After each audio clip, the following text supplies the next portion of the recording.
religions always try to explain something which we cannot understand. This is the duty of a religion. If we can understand, we do not pay much attention. Take for example, religion talk about God. There is nobody in this world who has seen the God. But the belief is very strong. No one can prove actually the existence of God, only belief. Religion talk about heaven and hell.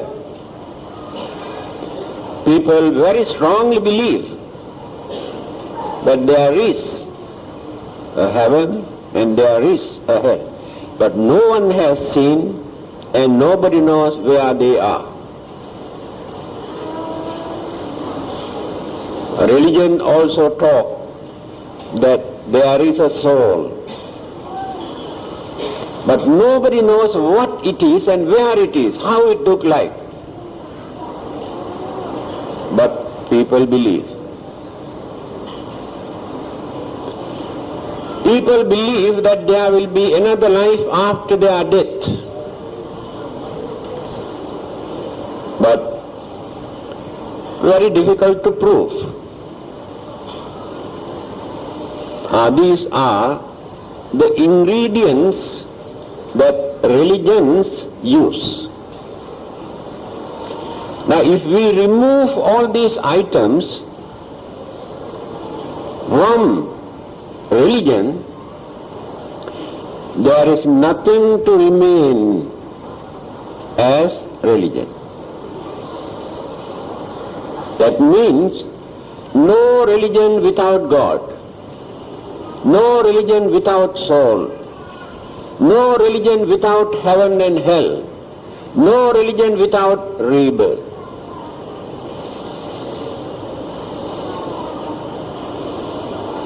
Now let us come back to Buddhism. You can see the difference between Buddhism and religion. Buddhism can exist without God. Buddhism can exist without soul. Buddhism can exist without heaven and hell. Buddhism can exist without even rebirth.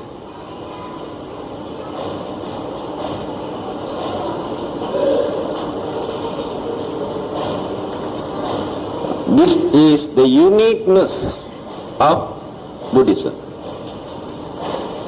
In fact, Buddhism does not depend on God or soul or heaven or hell or rebirth. Others cannot talk anything about their religion without God, soul, heaven, hell and rebirth.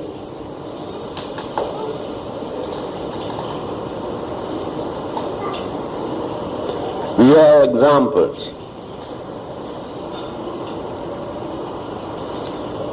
A very rich man who wanted to go to heaven after his death came to see the Buddha and asked him to teach him how to go to heaven after his death. The Buddha said, "Why do you want to wait until you die to go to heaven? Can't you understand that you can experience heavenly bliss while you are here in this world?" This is the Buddhist attitude towards heaven. In another discourse, the Buddha says, only foolish people think, he used this word, only foolish people think that hell is located somewhere under this earth or under the great ocean. He says, heaven is not a place, ready-made place under this earth or anywhere. Where there is suffering,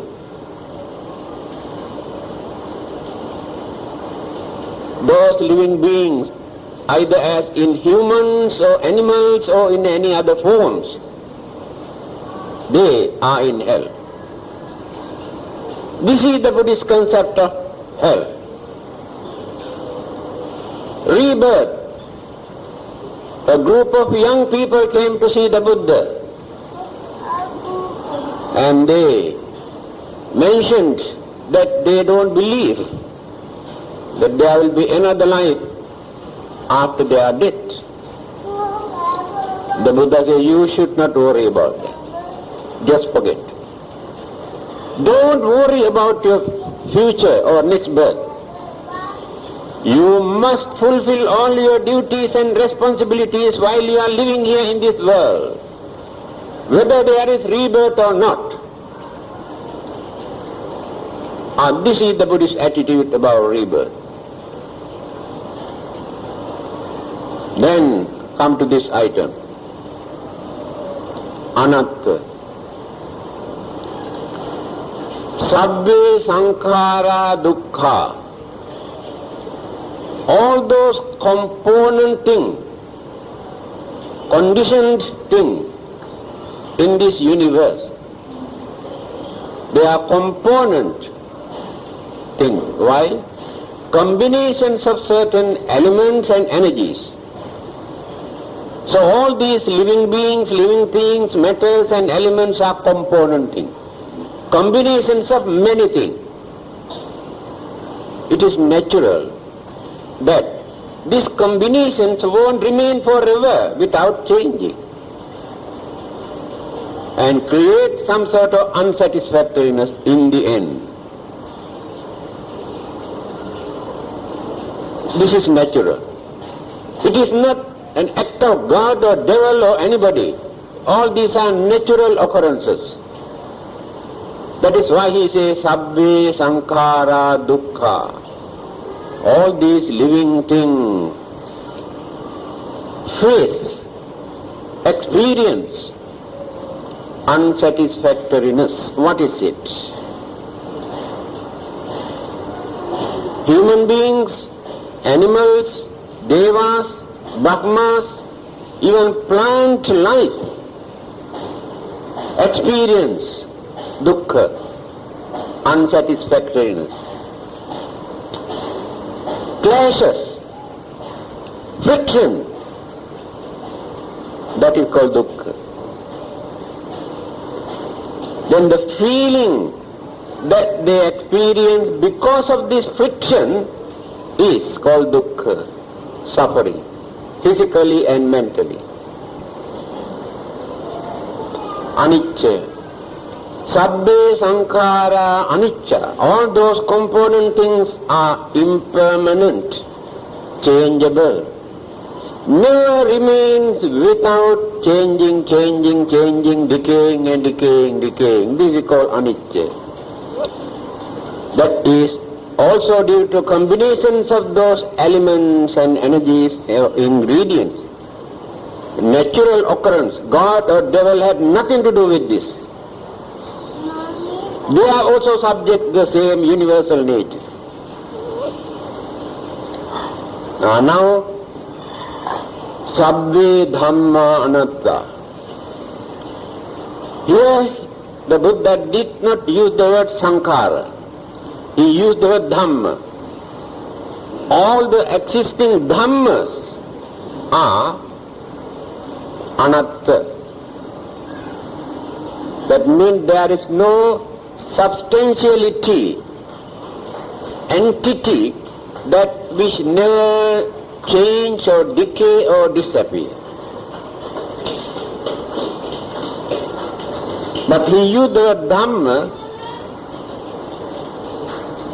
because of space and nirvana.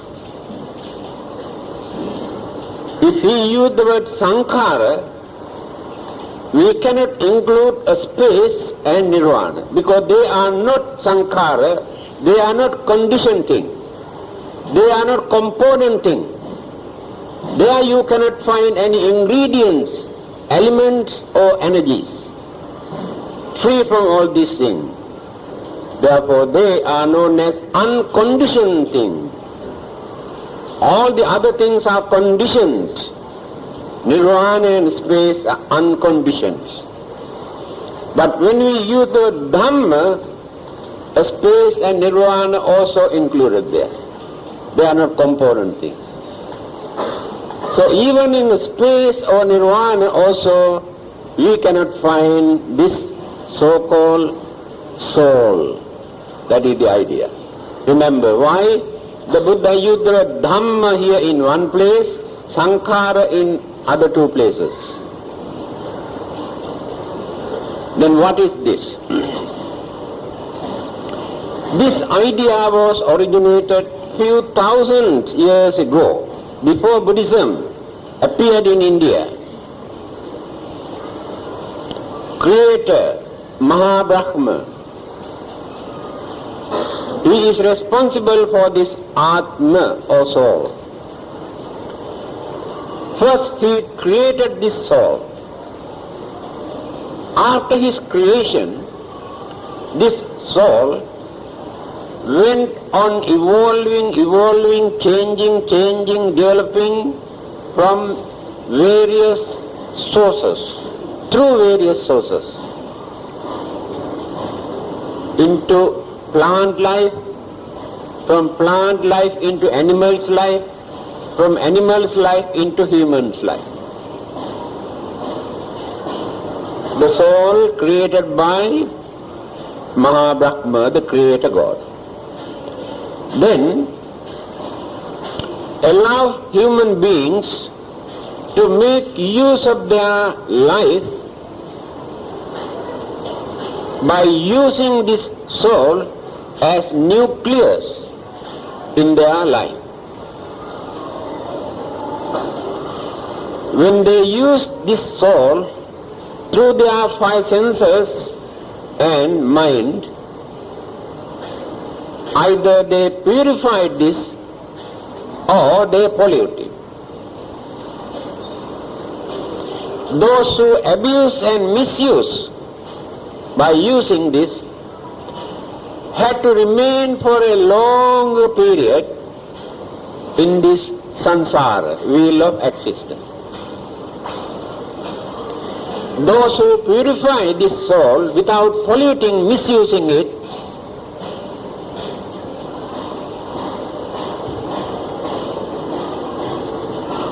after for a short period, the God, the Creator, again absorbed into the same Brahma world. Then the eternal life will be there.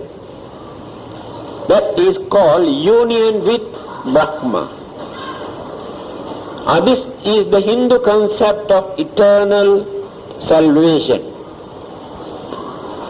The soul created by the God, when it is completely purified by the man, using his mind, absorbed by the God, and allow this person to remain or to lead a permanent or eternal life.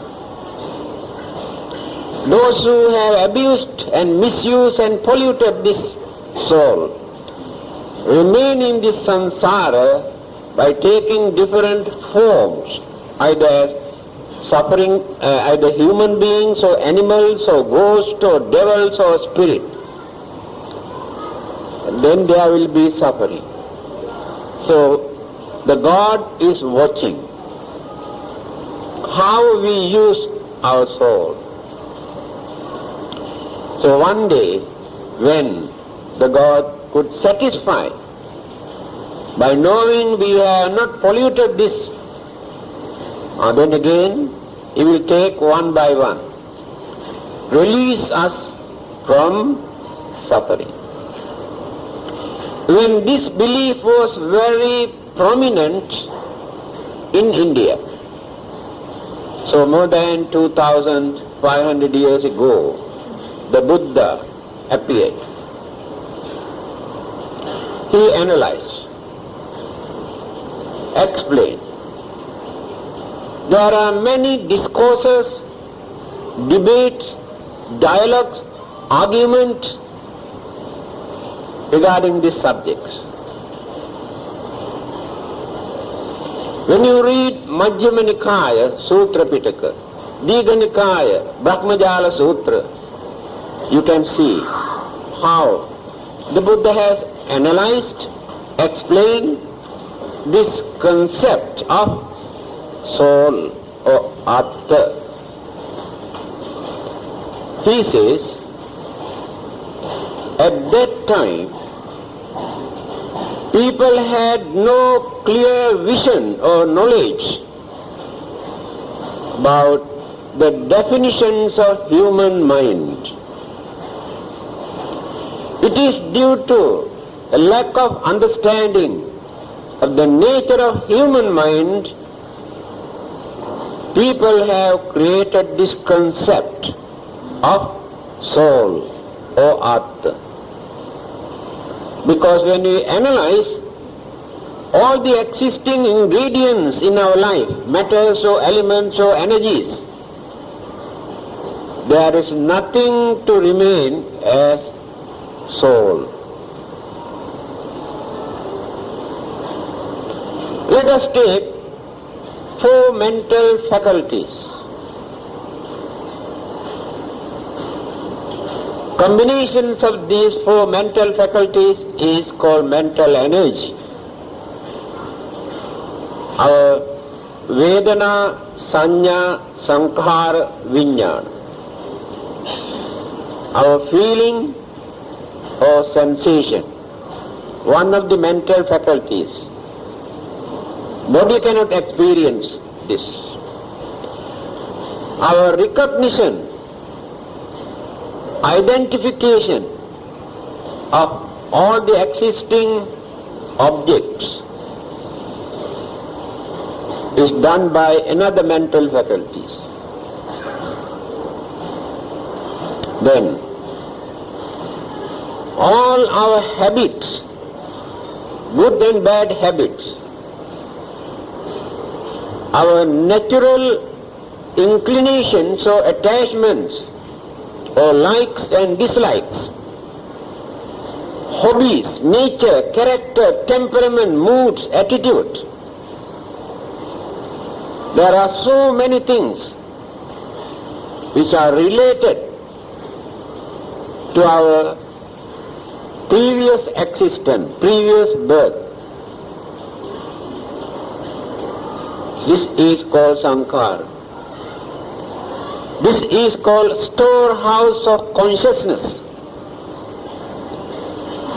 What we have accumulated, life after life, and how we spent them. Within this life, we are spending many things which we have deposited during our previous birth.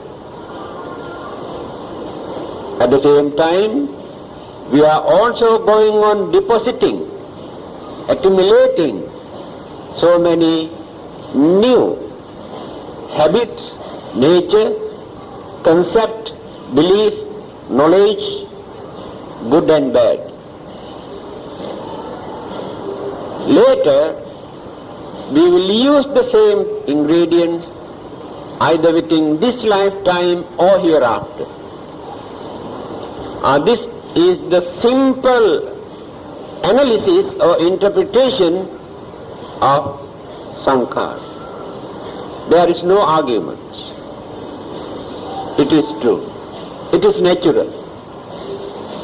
So all these things were done by one particular mental faculty in our mind. So people had no clear knowledge and understanding about this at that time. That is why they had to invite God and concept of soul into religion. If they realize this thing, they never invite God into religion. They never believe that there is an eternal soul in the man's mind. The more we maintain ignorance in our mind, the more we need external sources. But when we realize and analyze and understood, we can do very well without all these things.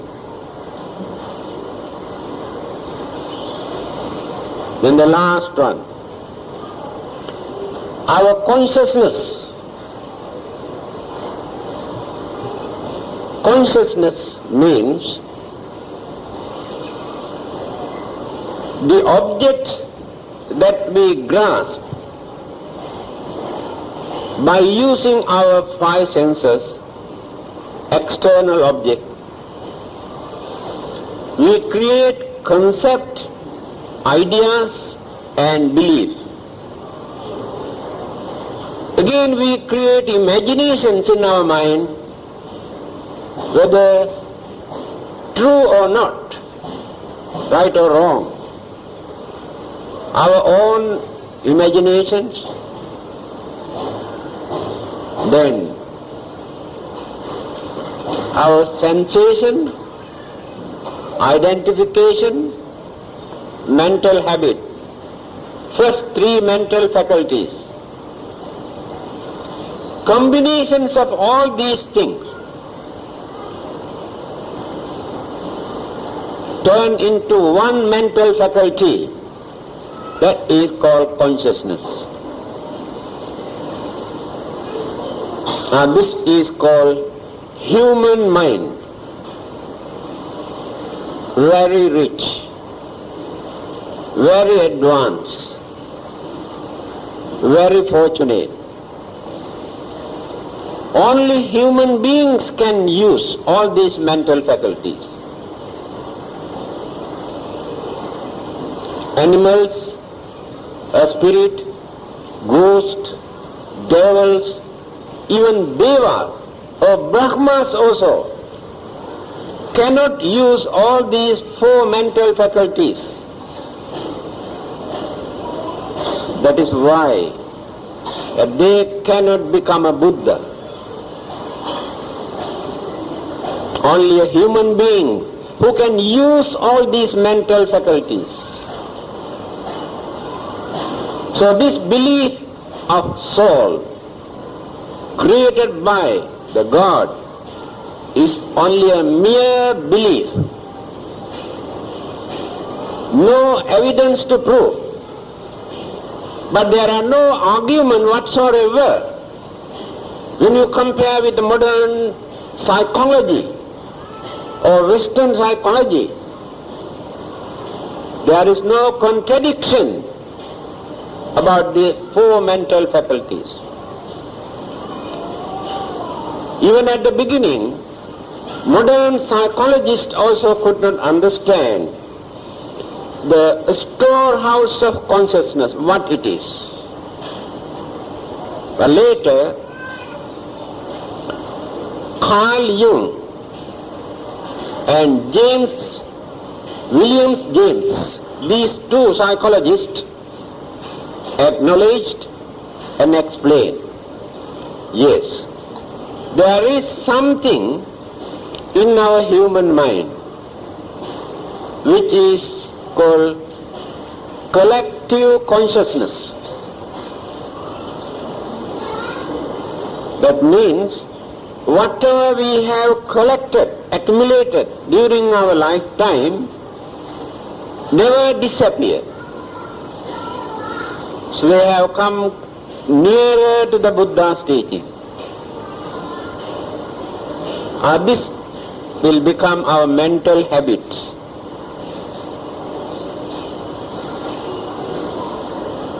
So the belief that people maintain, after our death,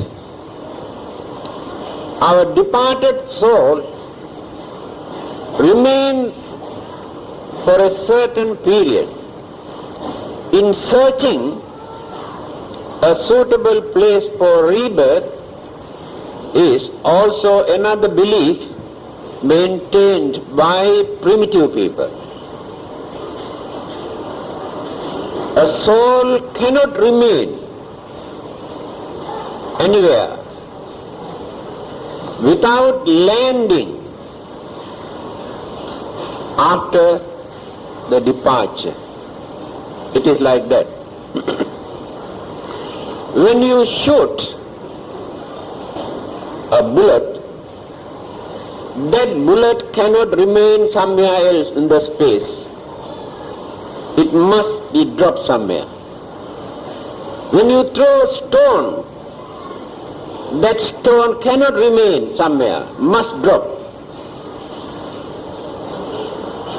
When you shoot an arrow, this arrow also must be dropped somewhere in the same manner. Although we don't use the word soul, because it is only a belief, we use the word consciousness. It is mental energy with so many ingredients, not mere mental energy. When this mental energy, consciousness, is transmitted or departed, it will never remain somewhere floating without landing.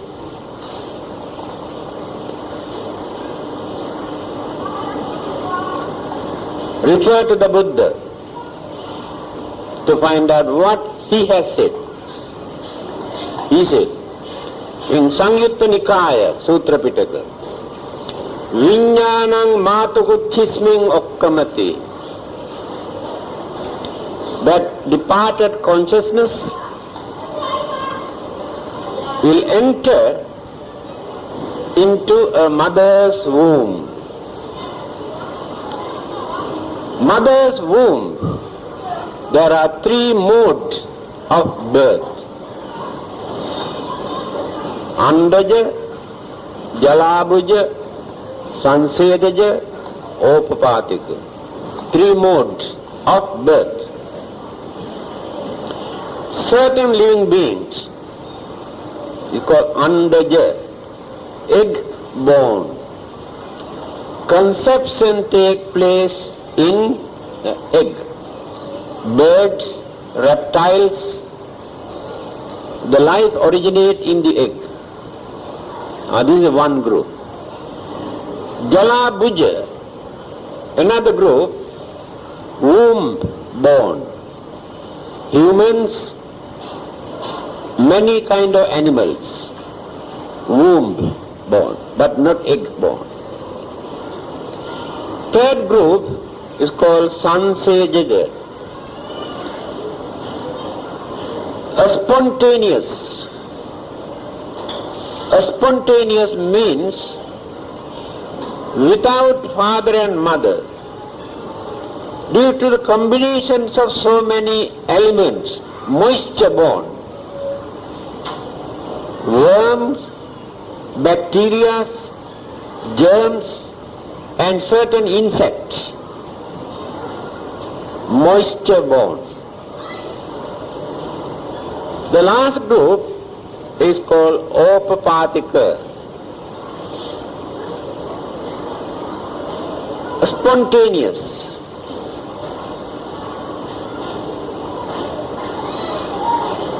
Suddenly appear without father and mother. They remain as they appeared, without any changes. No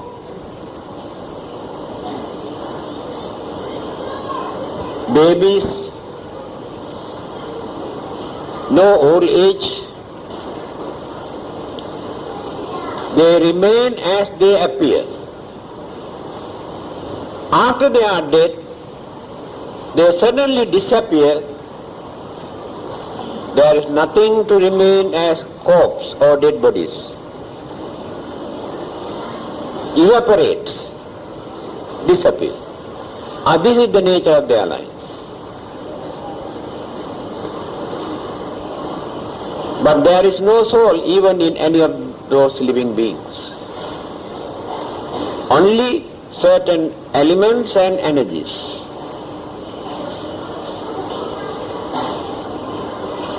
So all the other existing religions believe after our death, our departed soul either go to heaven or hell, either to suffer or to enjoy. But this belief is not acknowledged or accepted by the Buddha. He said this is only a belief. In simple language, there is no such thing as soul. It is only a word, concept, belief created by human beings due to lack of understanding of the mind. When we analyze the nature of the mind, there is no place for soul or Atma. Again they say, only human beings have this soul, but not animals. That is why they say we can kill or slaughter animals. They have no soul. At the same time, they also say, we experience our pain and pleasure through our soul, by using our soul. But animals also experience pain and pleasure. If there is no soul in them, how can those animals experience pain and pleasure? So it is not the soul, it is the mind. Animals also have their own mind, but not advanced, not developed like human mind. But they too experience pain and pleasure. They also can understand many things. So the Buddhist concept of this soul is not acceptable to many other religions. To them, there is no religion without a soul. There must be a soul. The Buddha had the courage to tell us that this is only a belief. When he analyzed by using his enlightenment, not simply by using his mythological belief or traditional belief, but by using his enlightenment, he analyzed and explained there is no such thing as soul. Although we use in our common language. Anyway, this is not very important issue for us to discuss, because there is nothing to explain. We can do very well without depending on soul, without maintaining any concept or belief in soul, by understanding, analyzing the human life. What is this human life? This is called Pancha-khanda, 5 aggregates. Aggregate means heap, 5 groups. These 5 groups first divide into 2, Nama and Rupa. Nama means mind, energy. Rupa means elements or matters. 2 groups. Mental group, elemental group. Again, Elements analyze into 4. Mind again into another 4. 8.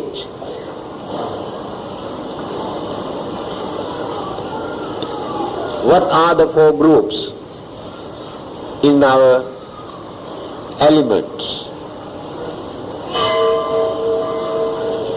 or rupa? This form or this vision, the formation or the structure is called rupa. Formation, shape. Humans, animals, two-legged, four-legged, birds, reptiles are forms, different forms. This is called rupa. And then plant, a stone, rocks, hills, jungles, rivers, all these are rupa. Visual object, tangible object. Why does it call rupa? What is the meaning of rupa? Rupang ruppana lakkhana. The nature of rupa or the formation or the form is that which decay, change.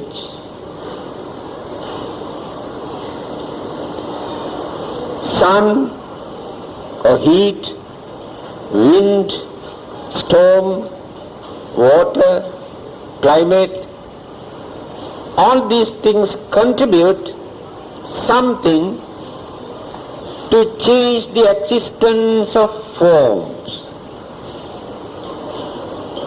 That is how changes take place. Then, now if you keep a piece of wood or chair outside for a few months, you can see the sun or the heat or wind and water damage this existing object. And that is called rupa. Now if we go and stand there under hot sun for many hours, the color of our skin or the complexion change. And this is the nature of rupa, which is changeable due to the existing sources. So all these existing elements and metals are changeable. One existing element change the existence of another element. One element turn into another element. When you keep cup of water in your fridge, in the freezer, next day you can see a piece of stone there. No more water. So solidity turn into fluidity. Solid become fluid. Solid is one element, fluid is another element. But here, solid turn into fluid. You keep this glass of water again for a few hours on the table, again goes back to fluidity. So everything that exists in this world are changeable. This is the nature of form, rupa. So the combination of these four, solidity, fluidity, heat energy, and the wind or the motion, these four are responsible for the formation or the existence or the appearance of any kind of rupa or the form. one group.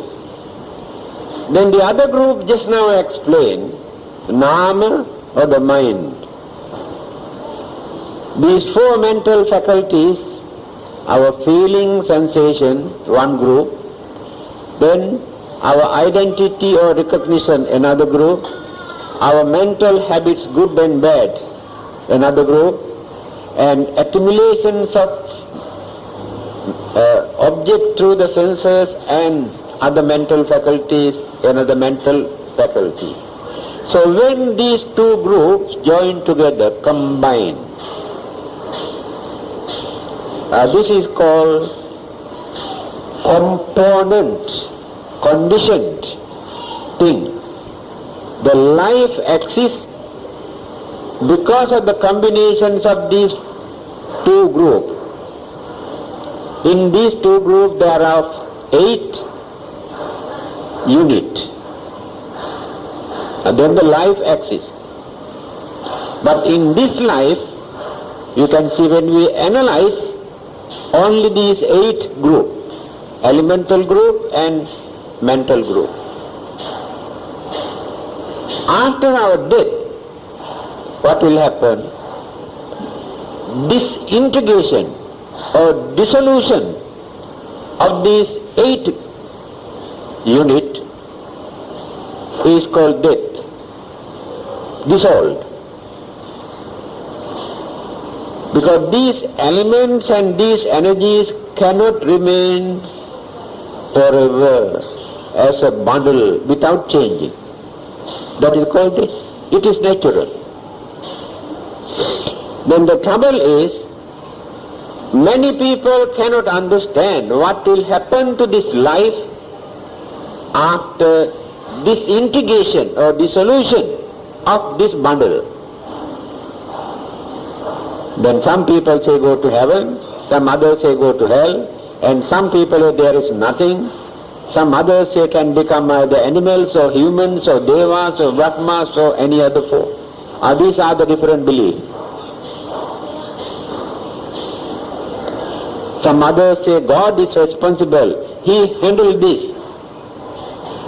Some others say God has nothing to do with this, we are responsible for this.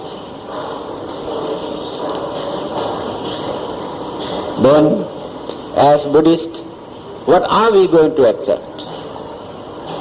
Are you going to depend on God and asking Him to handle or send us to heaven, not to send us to hell,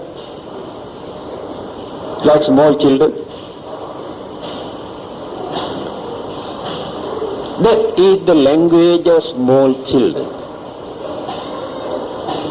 Adult, understanding people, educated people who knows how to make use of human mind can understand many things without depending on mere belief. When we analyze our belief, there is no reality, no fact, no truth, just only a belief.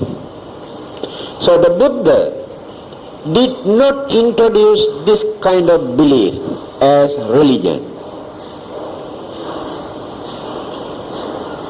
Remember, all the others use the word faith, F-A-I-T-H, faith for religion.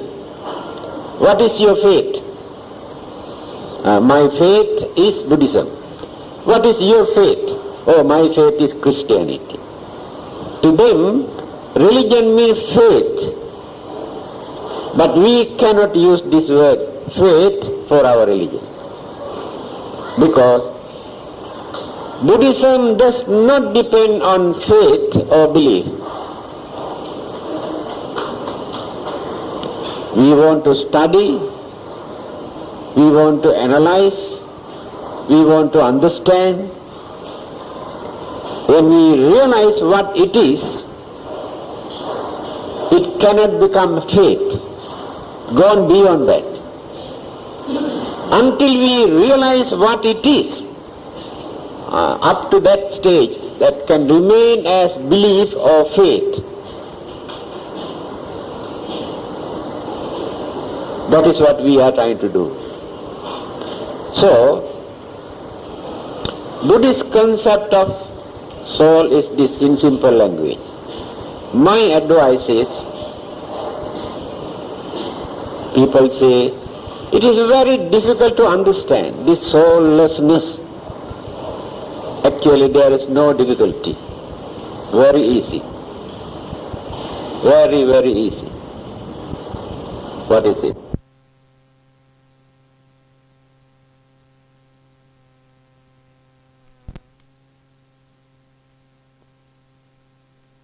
In reality, there is nothing. Because in Buddhism, it is very clearly explained how the human life, human mind function, work while we are living here after our death. Then why do we worry about soul? It is not necessary for us to argue, to tell others whether there is a soul or whether there is no soul. When somebody came and asked this question, whether there is a soul or not, the Buddha did not say anything, just kept quiet.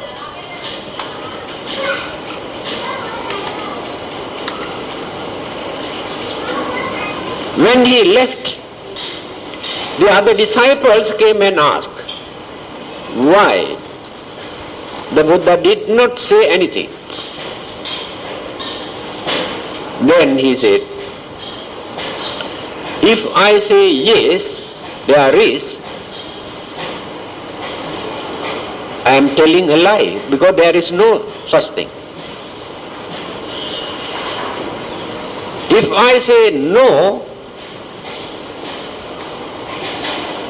that man create confusion, misunderstanding in his mind. He never realized anything. He is not ready to accept. So if I said no, that I create lot of disturbances in his mind, that's all. But he never gained any idea or any knowledge. So best thing is not to say yes or no. If that person is not ready to accept, it is up to him. Others cannot force him to accept anything. This is the attitude of the Buddha. But when he come to know that some people can understand this, then he take the trouble to explain. Another person came to argue, to challenge about this subject. Then the Buddha asked, do you believe that there is a soul? He said, yes. All right. Then can you tell me where it is? He asked this question. Then he says, we have 5 senses. Can you tell me, this soul remains in one of these 5 senses? He said, no. All right. We have 4 mental faculties, just now I explained. Can you tell me that soul remain in one of these 4 mental faculties? He said, no. We have 4 elements in our body. Can you tell me whether the soul is in one of these 4 elements? He said, no. Then where is the soul? You understand? This is the way how Buddha has analyzed and pointed out that this is only a belief. I think this is enough. Don't go beyond that. I told you not to worry about your soul. Don't worry about your soul.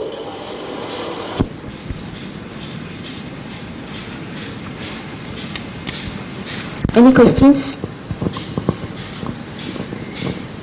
No? So everybody, yes. That is a very big subject. How rebirth can take place if there is no soul? It's a very good question, but take time to answer this question. In brief, it is mentioned,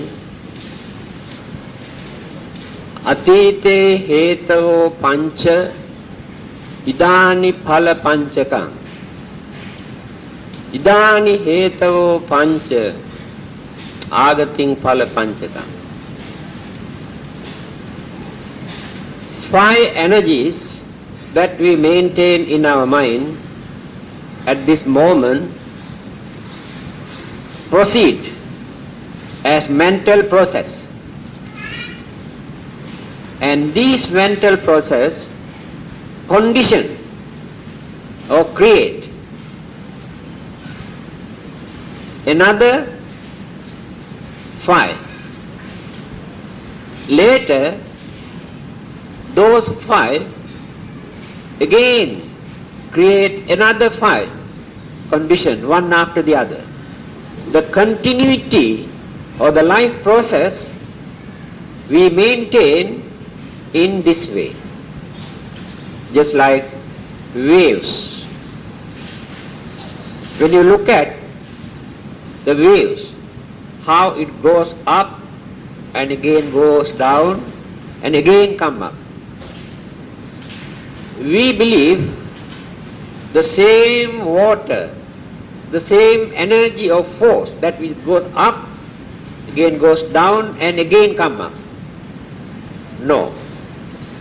The energy, the force that which created by these first waves, then force the other groups to come up. Then this one goes up, again goes down, the force another group. The mental process also work in the same manner. What are these 5? Avidya, Trishna, Karma, Upadana, Bhava. These are the 5. This is very interesting. The avidya, or the ignorance, is a very strong mental force. What is this ignorance? We have no clear understanding of our life. We do not know why we are here in this world. And we do not know what will happen to us after our death. We do not know why we are not happy. We do not know why we cannot satisfy with this life. We do not know why always we grumble and complain about our life. That is called ignorance. No one is free from this ignorance. We always grumble, complain, accuse because of our ignorance. If we know, we never grumble, never accuse. So ignorance is the main cause. Then this ignorance creates another very strong mental energy, trishna, tanha, craving. We maintain this strong craving. This craving again divided into 3. Kama tanha, bhava tanha, vibhava tanha. Our craving for pleasure, sensual, worldly pleasure. All those existing living beings in the whole universe are fighting because of this. Sensual pleasure, strong craving. Next one, bhava tanha, craving for survival, craving for living, craving for eternal life. Every living being is struggling, fighting for survival because of that craving, for living. In the end they want eternal life, craving. third one is called vibhava tanha, craving for non-existence. They crave not to exist again. It is only a craving. Now when they got fed up with their life, when they are very angry, they may commit suicide. Craving for non-existence. Craving is behind. If not, there is another dangerous type of craving for non-existence. They can destroy or they can kill others because of their craving. That means they don't want to allow others to use their things, their belongings, their property. They can burn them, destroy them, but they don't like to see when others come and use. See the danger of this craving. They cannot tolerate.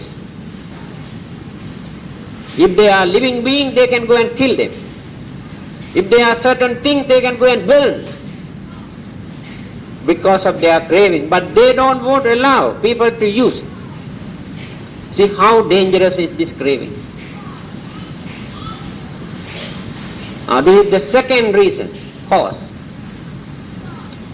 Third one is karma. Every minute we are going on accumulating either good karma or bad karma. No one can live without doing that. By using our minds, we create good and bad karma. By talking, we create good and bad karma. By doing certain things, we create good and bad karmas. While sleeping also, we create good and bad karma in dreams. Mental habits. Karmic energy is the third one. Then the fourth one is upadana. Because of our craving, we develop very strong attachment. And this attachment becomes the fourth mental energy in our mind for us to proceed all our mental process towards that direction. There is some sort of magnetic power, gravity. Because of this gravity or magnetic power which we develop as attachment, we are bound to this world. Difficulty to cut off the bondages. We are bound to this world because of this attachment. Then last one is bhava. In the end, accumulations of all these karmic activities that we have performed during our lifetime direct, guide for us to proceed either this way or this way or this way or that way. Then there are so many other forces behind. Ignorance, then craving, karmic forces, attachment. Four forces are behind, pushing. Then one is pulling this way.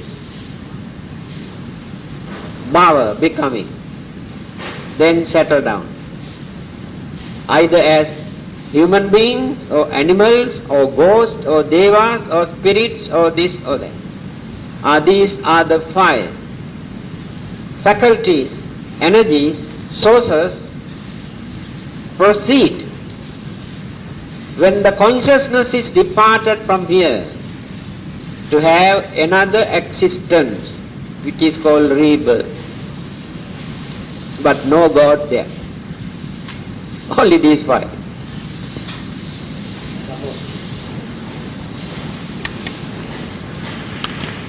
Meaning of sunyata. People think that this is a very big thing. This is another simple subject in Buddhism. Just because the Mahayana Buddhist scholar Nagarjuna has written a lot of books about this, people take this as a very big thing. Sunyata, in English they say voidness, in simple language emptiness.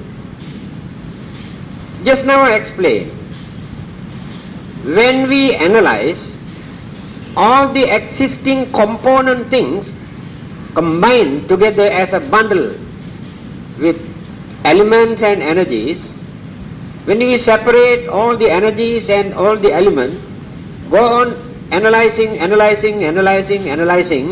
in the end there is nothing to remain as an entity or permanent object. Unsubstantiality is there. Modern science also very clearly explained the same thing, Albert Einstein. When we analyze the whole universe, although today we introduce this earth, ocean, stars, galaxies, sun and the moons and planets and so many things, but when we analyze all these existing things, separate all the elements and energies, in the end there is nothing to remain as world or universe. Only either waves or vibration. Analytical interpretation from the scientific point of view. The Buddha explained this earlier. The same word anatta, soullessness, selflessness, unsubstantiality, Mahayana Buddhist scholars elaborated and explained as sunyata, voidness. Same idea, same concept, same meaning. That means when we analyze the whole universe, there is nothing to remain as permanent entity. That is called sunyata. So this idea, this concept is important for us to reduce our craving, to understand the nature of existing things, not to misuse and abuse our life. Since everything are changeable, in the end there is nothing to remain as permanent entity. Why should we misuse and abuse and disturb others? For our noble way of life, this understanding of sunyata is important. One more last question.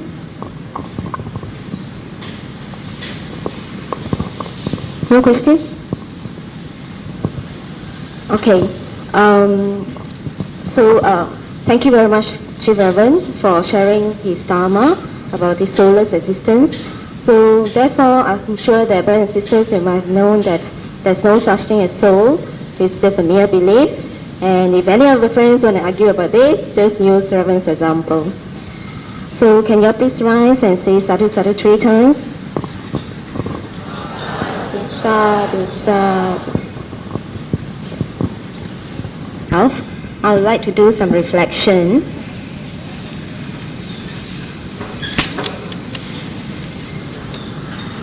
Sit up straight, relax your mind, close your eyes, and contemplate while I read this. Let us recall to mind all the meritorious actions that we have done. This morning, we have made the right effort to come to the temple to participate in the Buddha Puja, to renew our faith and refuge in the Buddha Dharma, so that we may learn to abandon wrong views and practices, so that we may learn to develop wisdom and compassion in our lives. These are all productive merits which will bring good results in due course. By the grace of these merits we have accumulated today as well as in the past. May we and our loved ones always be free from harm and danger. If we are faced with troubles and difficulties, may the difficulties pass away. If we are faced with sickness or ill health, may we recover to good health soon.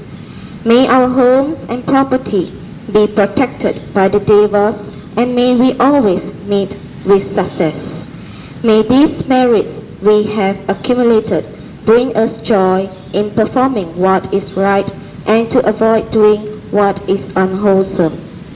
May we always have the opportunity to listen and practice the Dharma. May we make good progress along the path of Dharma so that one day we will attain the state of perfect peace, Nibbana, where all suffering cease. Sadhu.